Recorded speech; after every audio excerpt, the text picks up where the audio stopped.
Greg Papa went on the air the other day, maybe yesterday, on KMBR. He's a team employee. He works for the Niners. He's their announcer, and KMBR is their flagship station, their partners. And he really says, like, well, if a team wants to call about Christian McCaffrey, Niners shouldn't hang up. Don't be rude. At least listen. I mean, at this stage, if you got to take calls on anybody, Kyle, John, anybody. So and he kept going to Christian, and I to me, it almost felt like a team employee not so subtly telling the rest of the league, hey, please call the 49ers and make an offer, because you might be surprised, but they might consider it, depend if it's good. Do you think the Niners would trade Christian McCaffrey? After giving what I've been seeing, yeah, I think it'd be on the table if you get value. But what would they be willing to part with them with, right? Like a first? It had to be a first. They didn't even give up a first to get him. They wouldn't get a first. They definitely wouldn't. They gave up like a second, a third, and a fourth, or a fifth, something like that. Yeah, and they got like some late pick 2 back. Or they gave a bunch of some weird stuff. Coming off the injury, you probably get a second, maybe. Second? Maybe? Would you? Because like, if you're a team, like, wait, his Achilles, he didn't have an Achilles either. He had bilateral Achilles. That's true. Bro. It might be a third. But here's the thing, man. I mean, if they trade him before April 1, they save the Yorks almost $15 million. And again, there's nothing makes me happier than when billionaires save a little bit of cash, dude. I love that. So God forbid. Because they'd feel the pain in their wallet. They'd be like, oh my God. Now we're only worth $7.12 billion. It sucks. It really sucks. Hate it.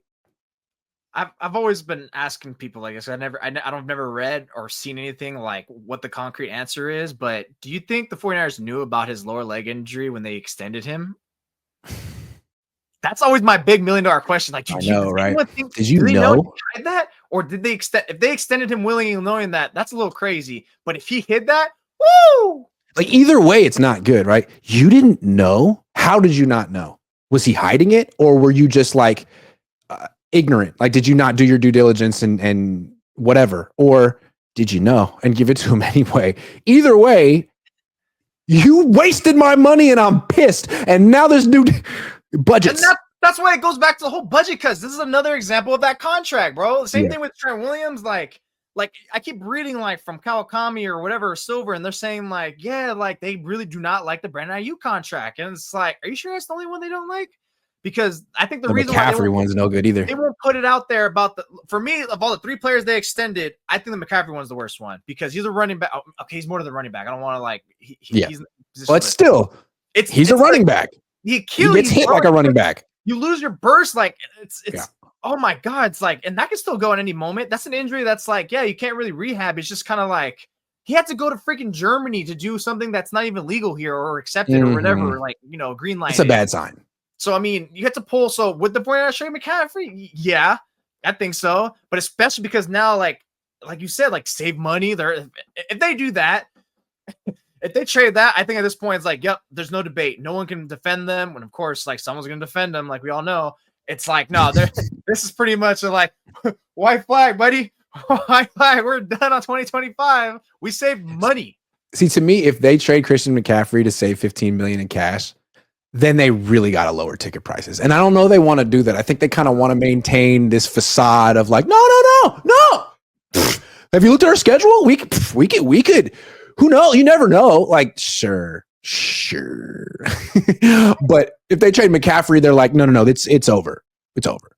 We're done. Wasn't it when you went to the building when they traded for him? Like they just plastered him all over Levi Stadium. Like you said, you couldn't walk a single 10 steps without seeing his face. Yes. So this is a pretty big step, especially and it's the thing, if people don't know, if Greg Papa's throwing this out there, this is not just out of his, what. He's literally, this is something that is something he's probably heard mentioned to at least a degree. It doesn't, whoever know how serious they are, but it's the fact that he's throwing it out there that it goes to the same thing. When Adam Schefter says something, he's the 49ers insider, essentially national insider. That's why when all of a sudden, a few weeks ago, Brock Purdy, now all of a sudden they're starting to put it out there. He might play on his final year of his deal. All of a freaking sudden.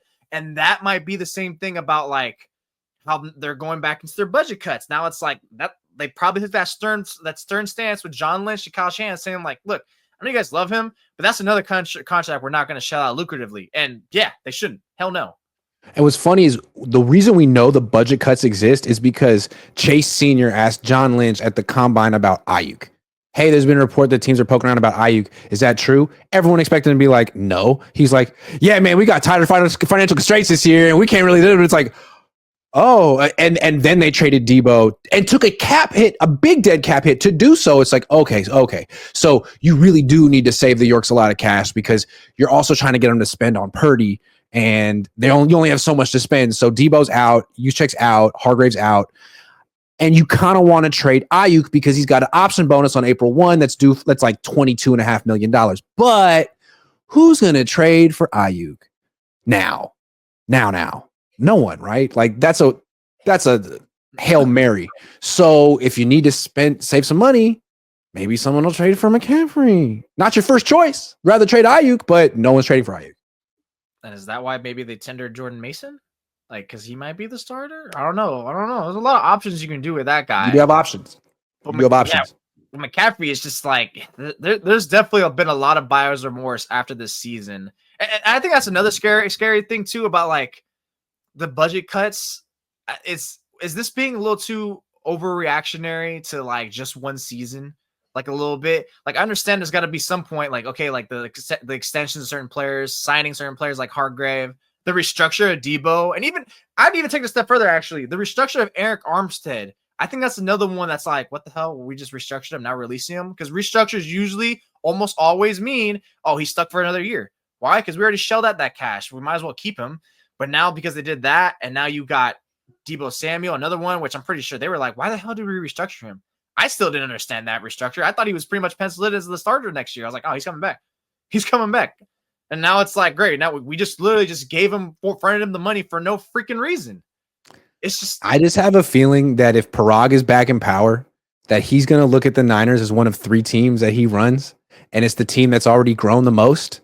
And then I think he feels if he can get leads cooking, then it'll fund the Niners. And I think that in the meantime, the Niners are going to have to be the A's, be a little money ball. And, the idea is in a few years, it could pay off and they could be way wealthier.